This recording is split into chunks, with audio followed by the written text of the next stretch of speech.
নমস্কার বন্ধুরা, সুপ্রভাত। যে সকল বন্ধুরা মাই ভিলেজ লাইফ চ্যানেল থেকে আমার চ্যানেলে এসে আমাকে সাপোর্ট করছেন, সেই সকল বন্ধুদেরকে আমি অনেক অনেক ভালোবাসা এবং আদর জানাই। কোয়েলকে আপনারা ভালোবাসতেন এটা আমি জানতাম, কিন্তু এতটা ভালোবাসেন সেটা জানতাম না। এই কিছুদিনের মধ্যেই কোয়েলের চ্যানেলে প্রায় 400 সাবস্ক্রাইবার কমপ্লিট হয়ে গেছে। সেটা সম্পূর্ণ আপনাদের ভালোবাসার কারণে। তাই আপনাদেরকে অনেক অনেক ধন্যবাদ আমাদের এভাবে সাপোর্ট করার জন্য। এভাবেই সাপোর্ট করে যান।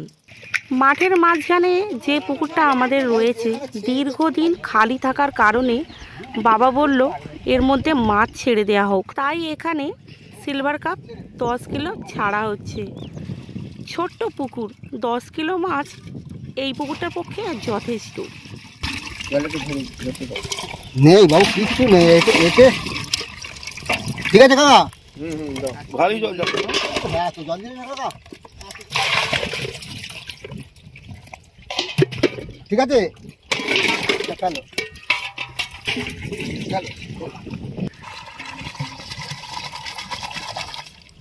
ঠিক আছে, দুশো করে ছাড়ো। তুমি কি নেবে?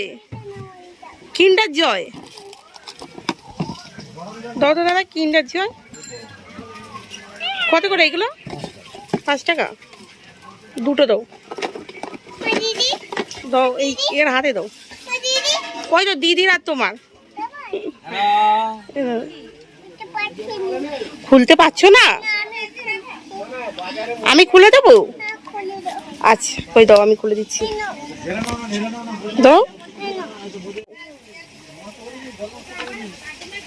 কি আছে দেখি। হ্যাঁ, কি সুন্দর। খাও, ভালো খেতে। এইটা হচ্ছে পুরুল, খাওয়া হয়। আর এইটাই পেকে গেলে জালি হিসাবে ব্যবহার করা যায়। আমাদের হোম রেমেডি জালি। নাও।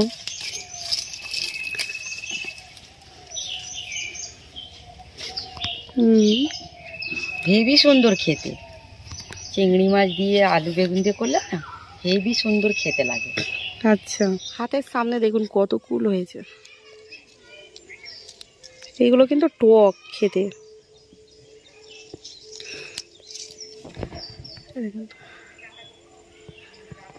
এখানে রয়েছে প্রচুর হয়েছে। উপরে যদি দেখেন বুঝতে পারবেন প্রচুর। এই দেখুন পুরো গাছটায় পুরো ভর্তি হয়ে গিয়েছে, প্রচুর পরিমাণে কুল ধরেছে, যেন মনে হচ্ছে এক্ষুনি গাছটা ভেঙে পড়বে।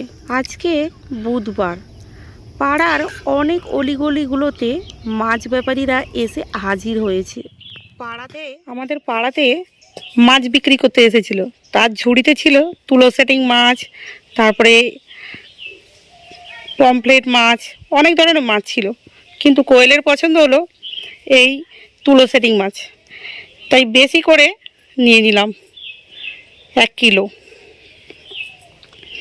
আর কোয়েল মাছ ছাড়া তো ভাত খেতেই চায় না, যখনই ভাত খাবে ওর মাছ চাই। আমার বাবা মা মাঠে ঘাটে কাজ করেন, মানে আমাদের যে ডাঙা রয়েছে সবজি চাষের কাজ করেন। বাবা অনেক দিন হয়ে গেল মাথায় শ্যাম্পু আর গায়ের মধ্যে ভালোভাবে সাবান মাখতে পারে না একা।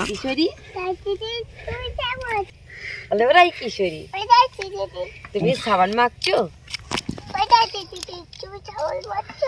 সাবান কত, শ্যাম্পু মারছি।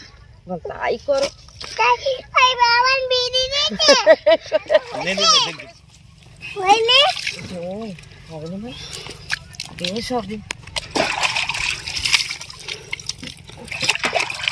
কোয়েলও আজকে চান করিয়ে দিচ্ছে বাপিকে।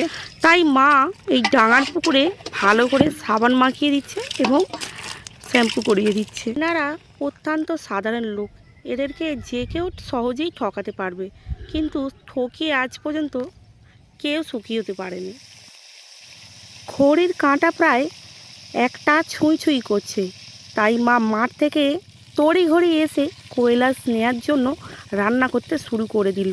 কারণ ওদের তাড়াতাড়ি খাওয়ার অভ্যাস আছে। তাড়াতাড়ি খাওয়া হয়ে গেলে ওরা টাইমে ঘুমোতেও পারবে, আর যত ভালো ঘুমোতে পারবে তত ওদের শরীর সুস্থ থাকবে, মন ভালো থাকবে। ভাত, ডাল, ফুলকপি আলুর তরকারি, মাছ ভাজা হয়ে গিয়েছে। এটা হচ্ছে বরফের সেটিং মাছ। এই মাছ খুব ভালো খেতে, আপনারাও রান্না করে খাবেন। আর এই মাছ এতই ভালো যে একবার খেলে 20 বার কিনে খেতে ইচ্ছা হবে। তবে তুমি কি করবে, খাবে নাকি? আমি এখন একটা খাবো। খাও, নাও যেটা পছন্দ সেটা খাও। আমার পছন্দ অনুযায়ী একটা খাচ্ছি আমি। ঠিক আছে। ভাজা মাছ বেশি ভালো লাগে বলো খেতে? ভাজা মাছ খুব ভালো লাগে খেতে, মানে রান্নার থেকে ভাজা হলে আরো খুব ভালো হয়। হ্যাঁ, এই হচ্ছে। বরফের যে কোনো মাছ ভাজা হলে আরো ভালো লাগে খেতে। ঠিক আছে, খাও। ঠিক আছে, ঠিক আছে। মাছের ঝাল প্রায় রান্না হওয়া কমপ্লিট হয়ে এসেছে। এবার ওদেরকে খাইয়ে দেব দু বোনকে। বন্ধুরা, আপনাদেরকে একটা কথা বলে রাখি, কোয়েল আমাদের খুবই দুষ্টু। সেই তুলনায় স্নেহা কিন্তু কোনো দুষ্টুমিই করে না। স্নেহা বয়সে বড় হলেও ও কিন্তু ছোটোবেলা থেকেই বুঝদার। আর আমাদের কোয়েল, ও কিন্তু ছোটোবেলা থেকেই খুব দুষ্টুমি করে। দুষ্টুমি বলা উচিত হবে না, এক ধরনের বদমাইশি যাকে বলে। এই বদমাইশিগুলোর জন্যই কোয়েলকে রাজস্থানে কেউ পছন্দ করতো না, কারণ ও বদমাইশিগুলো এমনই করতো যেগুলো সহ্য করার বাইরে। কোয়েলকে কেন পছন্দ করতো না তার কিছু ক্লিপ আমার কাছে আছে, সেটা আমি আপনাদের কাছে একদিন শেয়ার করব।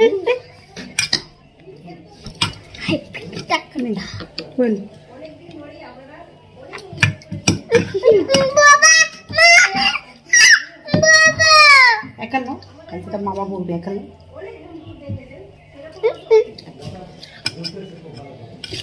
আগে গেলে না। তো বন্ধুরা, আজকে ব্লগটা কীরকম লাগলো? যদি ভালো লাগে অবশ্যই একটা কমেন্ট করে জানাবেন, সঙ্গে লাইক আর একটা সাবস্ক্রাইবও অবশ্যই করে দেবেন। নিয়ে আসবো অন্য কোনো ব্লগ নিয়ে। ততক্ষণ পর্যন্ত আপনারা সুস্থ থাকুন এবং ভালো থাকুন।